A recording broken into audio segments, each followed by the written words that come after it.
Hello and welcome, gamers. This channel has been moved. Although new videos will still be uploaded to this channel, they will all have this notification before it. So if you want to stop receiving this notification and view more up-to-date videos such as Clan of the Day and interviews, follow the first link down in the description below to the new Halo Clans channel. Thanks!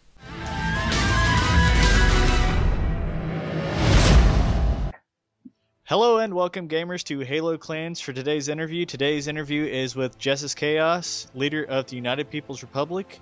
Okay, let's start this off with the first question. Give us your clan history from your first clan up until the one you run now. All the way back to the first clan, right? Yeah. Oh god. Alright, so where do I begin? If you count a gaming community as a clan, then you would say I started back in a gaming community called Chaos. Chaos Gaming had a couple thousand members. It's one of the big ones like DHG and KSI and all them, but it wasn't as big as them. Chaos was interesting. I was 11 at the time. It was before there was an age limit, and I didn't have a mic, God forbid. If I did, I probably would have been kicked out on the spot. But, you know, it was okay for a while. I got a mic at about 12, 13, and somehow I had deep enough voice for them to let me stay. So it worked out for a while. Chaos was... It was a good gaming community. They were very well... Like, the leaders, they worked very well with each other. It was broken up sort of like a military-based clan could. And to this day, I've been adopting their ideas and putting them in military-based clans just to try to put something new into them. And I stayed in them for about 2.5 years, I'd say. I moved on from them due to, you know, everything happens in clans, drama, that sort of stuff. And I moved on through gaming community to gaming community to gaming community, different ones. If tried to tell you all of them, it would take forever. My first military-based clan, or clan in general, was a clan called UHF, United Halo Federation. I don't know if you've ever heard of them. They're run by a guy named X Legit Rush, and yeah, he was pretty bad. I was only in that clan for about a week, I'm gonna be honest. But in that week, I gained a lot of knowledge about military-based clans, and I knew that that was something that I wanted to do for a very long time. I moved from them to a clan that I stayed with for a very long time, for about a year, the UCF, and at last, I've learned everything about military-based clans that I needed to know. I had a great time. This was in the prime of Halo Reach to Halo 4, and it was an awesome time. The leader's name was Drake and Ra, and it was something. I really enjoyed it. More recently, moving from clan to clan, joined pretty much everything. URC for a couple days. Name a clan in the Halo community right now, and I've probably been in it for a little while. Exodus, I was in for a couple weeks, you know, moving across different games. And I don't know, I didn't really enjoy it as much anymore. I was slowly lacking. Like, the community was dying to me, and I mean, every clan leader will tell you that the community is dying, and that's what it felt like to me, and I felt like I needed to bring new life to it, and the only way I could see myself doing it was to start my own clan. So I started the United People's Republic, and I haven't looked back since.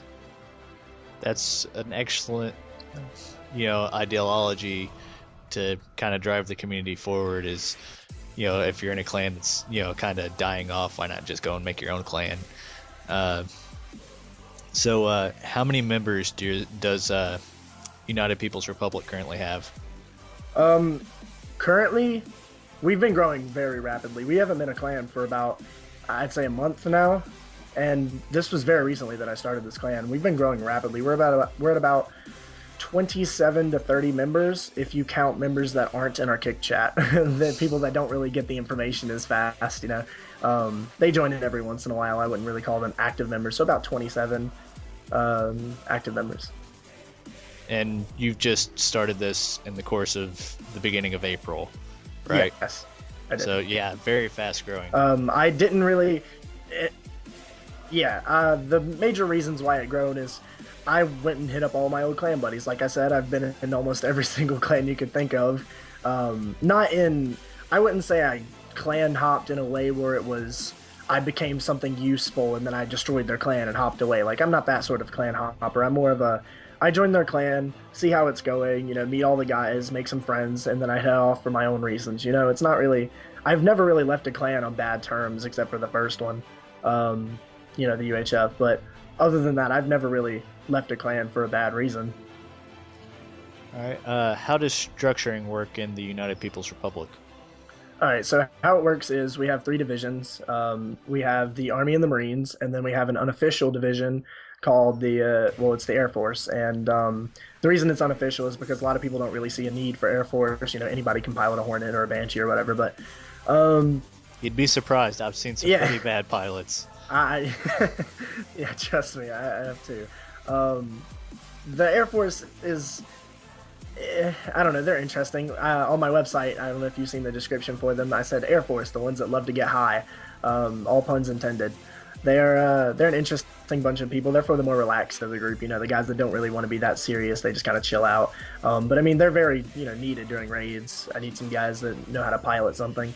And then the second division is Army, which is the main division, I would say.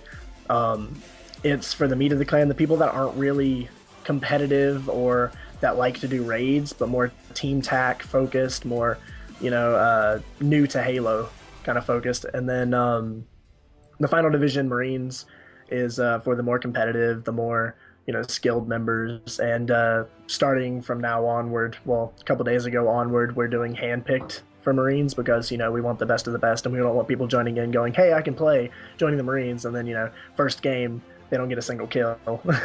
So, yeah. What do you think will wind up ultimately bringing the community back to what it once was at the height of Reach? That's a difficult question. It really depends on the people, their effort that they put into it, and I mean, ultimately the games that come out. Is Halo 5 going to be the salvation for Halo clans? Maybe. It definitely showed its promise in the beta, the stable servers, it was very interesting, and they've seemed to tend to the people's questions and the people's, requests into the game. One example being bringing back the old rocket launcher as a legendary weapon. And so I think they'll tend to the people's needs, and I don't think they will up with this one. Excuse my language, of course. But yeah, they don't want to mess this one up. And so I think it will work with clans. I'm kind of scared. I haven't seen any vehicle gameplay yet. That's what everybody's kind of waiting for. So I guess we'll see. The community, as it stands, they'll test the waters, I think. And if it ever messes up, they'll go straight back to Reach. I mean, that's what we always done, right? Once Halo 5 comes out, what do you think is going to hold the community back to the 360? The price of the Xbox One's dropping, and they're definitely having to compete with the PlayStation. So I think more people will start buying it as Halo 5 comes out, and I don't think I don't think many bad things will happen. I don't think people will be held back to the 360 as often, or as much as now, People are getting it slowly and surely. The community's coming over. If there was anything that would hold back people to the 360, it'd probably just be, financial wise, because most of the games nowadays are coming out only on Xbox One. So eventually they're going to have to switch over or, get left behind. So I think they'll eventually come over, and nothing will really hold them back other than money wise. There's been a lot of controversy lately over raid rules. What are your opinions? Because people have been saying, oh, let's go back to 2010 raid rules, or let's install new rules. Yeah.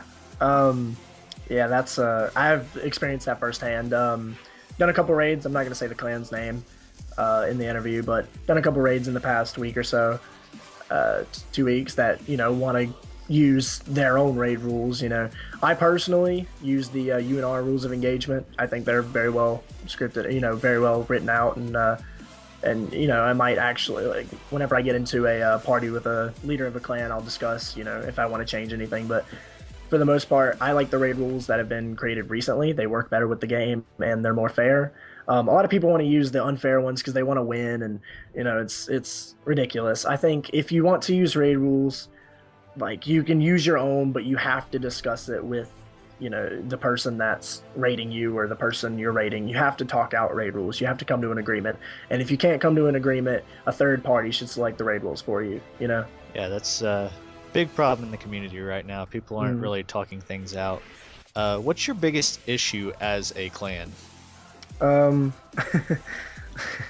well, right Gotta now ask our the hard biggest issue questions. is, yeah, no, it's actually kind of funny. Our biggest issue right now is probably finding a VP, a vice president. We went through four, and we've only been a clan for a month. Um, I thought it was actually kind of funny. I mean, it's not a dire issue. Our clan's not gonna fall apart if we don't find a VP in the next week or so. But it's it's something that us as a clan have to get done because I can't always be there, and I need someone to bounce off of, to make decisions. Another big issue is probably getting known. Hint, hint, nudge, nudge. This video might help, but getting our word out there, getting our clan out there to new members and people that want to come and join. I mean, we've been growing rapidly. Clans have been merging into us, and from smaller clans and making our clan grow. So, if I had to say one thing that is dire that is a problem for our clan right now, it's probably finding our place in the community. We're new clans starting out. We need to find out who we can trust, who we can't. Who we can really depend on, and not just get lost and then end up in a war with some really big clan that's just stomp us into the dirt. Well, I think that's about it for this interview. Would you like to add anything like a recruitment message or ask me a question even? I mean, recruitment message wise, there's nothing really to say. If you enjoyed this interview, you liked what I say, you want to come over. I mean, I'm not gonna sit here and blurt out things to say, "Hey, come join my clan." We're the best clan. But I mean, a new recruit's a new recruit, and I'll love all of them. So if you like this interview, you can come on in and join the family. Question for you: what's your favorite Halo, and why? I know people are gonna hate me for this. Oh God, it's Halo 4, isn't it? I kind of liked Halo 4. It's a toss-up between Halo 4 and Halo 3, to be fair. Because oh God, I liked being able to sprint, but at the same time, overall mechanics was a little bit difficult. Yeah. Yeah. I mean, just adding a sprint button wasn't difficult, but there's a couple other things involved. And but I really did like Halo 3 overall. I mean, I maybe played through that campaign no less than 200 times. I understand. I understand completely. The campaign-wise, Halo 3 is my favorite Halo. Multiplayer-wise, Halo 2. So that's for me. Well, that's about it for this interview. Catch us next time as we bring you more interviews. This has been Jess Iz Chaos of the United People's Republic and Halo Clans signing off.